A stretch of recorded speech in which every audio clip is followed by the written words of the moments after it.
Welcome. This is the introduction and overview of the observation training for the Connecticut Citizen Election Audit. I would like to thank you for volunteering to observe a post-election audit. Without volunteers, committed citizens like yourself, only a few insiders would know what happens in the Connecticut post-election audits. Let's start by looking at several forms that you will need to print and take with you to the audit, and would be helpful to you to have printed out for the rest of the training, really the videos after this one.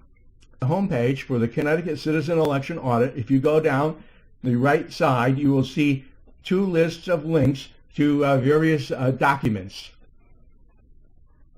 Let's start with the ones that say for observers and officials. The first one is the official audit procedures. These are procedures published by the Secretary of State describing the audit process. It's a good idea to have a copy of these and bring a copy of them to the audit with you. Next are two forms, the Observation Report Form Manual Audit and the Observation Report Form Electronic Audit. You may be observing a manual audit in a local town hall or other place in the town, and that will use the Manual Observation Report Form. And on the other hand, you may be observing electronic audit. In that case, you want to use the electronic audit report form. And in fact, most of the rest of the videos will concentrate on those two forms and going over in detail the questions on those forms to help you understand how to answer them. Next is a document called Frequently Asked Questions for Observers, Observation Details. And let's take just a little look at that. That's one that goes over most of the same materials that are covered in the videos where we talk about the audit report form. It actually goes into a lot more details than you actually need to know, but it can be helpful as a backup for you to understand things at a higher level. I want to talk a little bit about the audit process of the scheduling and the like. So when you signed up, you were okay. So I want to talk about a little bit.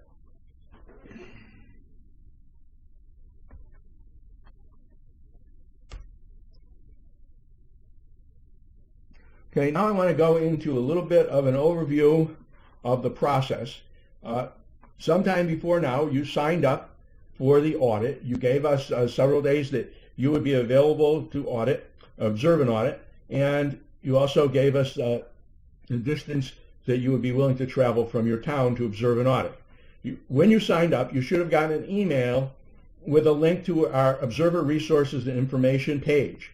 So I want to go over some of that now. At the top is the latest news and bulletins. So if anything significant happens that we want people to know in general, then we'll update this latest news and bulletins.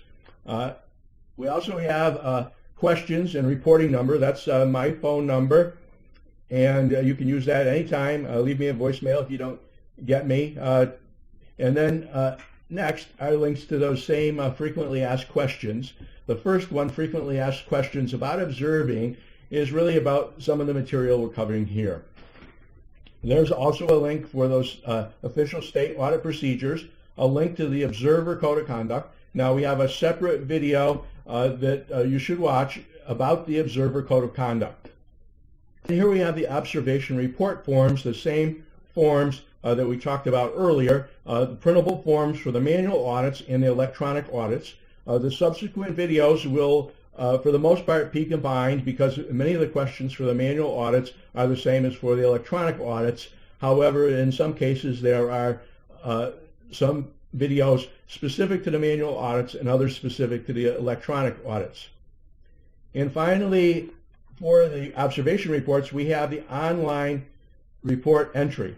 So we ask that when you complete the audit, you should bring the paper form with you to the audit and complete the paper form. And then, if you can, we appreciate it if you do an online data entry of it using the online report entry. Click on that and it'll bring you to the online system, which has the same questions for you to answer for the audit. It's combined manual and electronic audit, one of the first questions it asks which it is and directs you only to questions pertinent to the type of audit you're doing.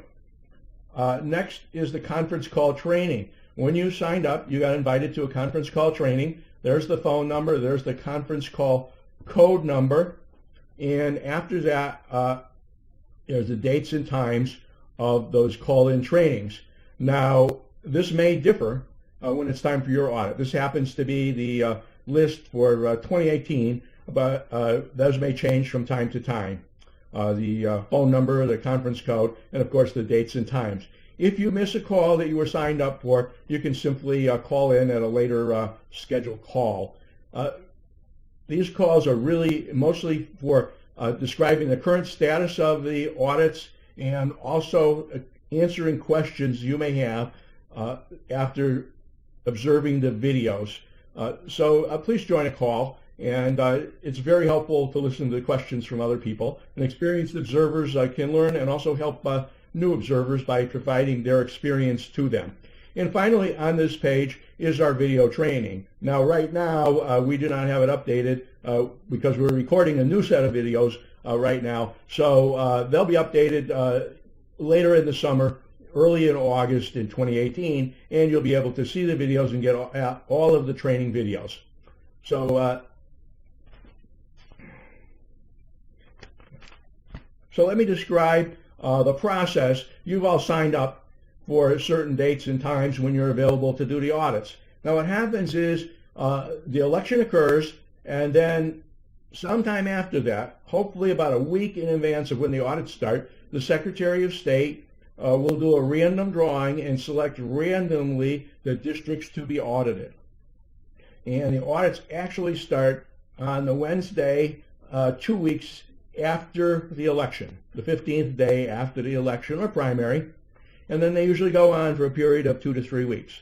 Now what happens is after the Secretary draws the districts, then the registrars for the town selected set the dates and times for those audits in their town, or now the Secretary of State can set up electronic audits and invites some of the towns to participate in those electronic audits.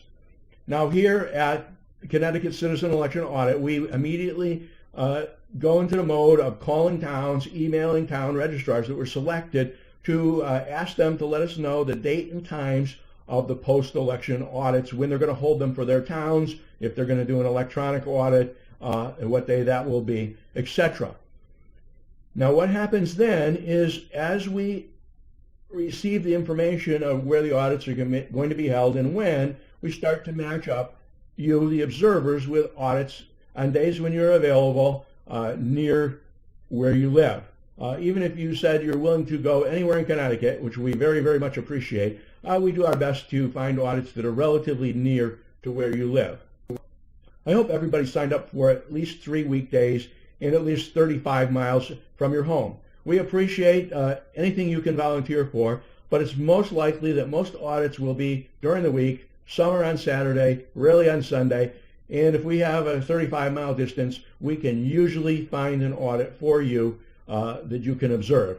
If you sign up for one day and give us 20 miles from your home, there's a chance that we will be able to find an opportunity for you, but it's probably a relatively small chance. Which brings up, if between now and when you hear about an audit, if your schedule changes significantly about what days you're available and not available, you can always email us and let us know your new availability, and we'll record that online. We'll update your sign-up so that we'll know in advance a better idea of when you're available. So what happens is when we get a lot of audit dates and times, and we have some time ahead before they occur, then we take all of them and schedule people as best we can and do the best for the people that are available on those dates to match them up. And then what we'll do is I will send you an email telling you the date and time that you're scheduled and where it is. If it is very short notice, 3 days or less, then I would call you and either talk to you to check on your availability or to leave you a voicemail. And what we ask is whenever you get an email or voicemail and you see it, please get back to us as soon as possible, and at most within 24 hours, to let us know, to confirm that you'll be able to do that observation or to tell us that something's come up and for whatever reason you'll be unable to do that observation.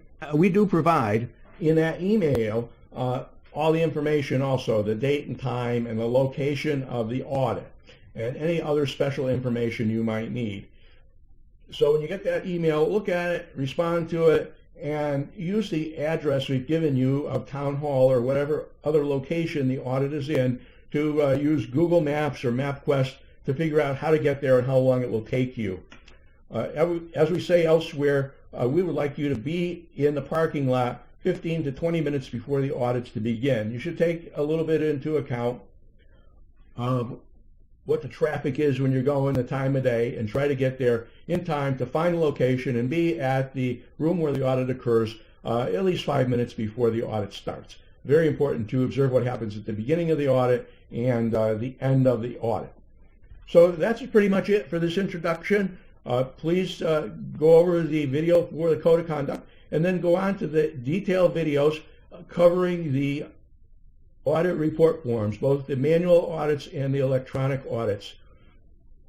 I would say do the ones for the manual audits completely, and then if you get called to an electronic audit, then do the special sections that are for the electronic audits. So thank you. See you in the next video.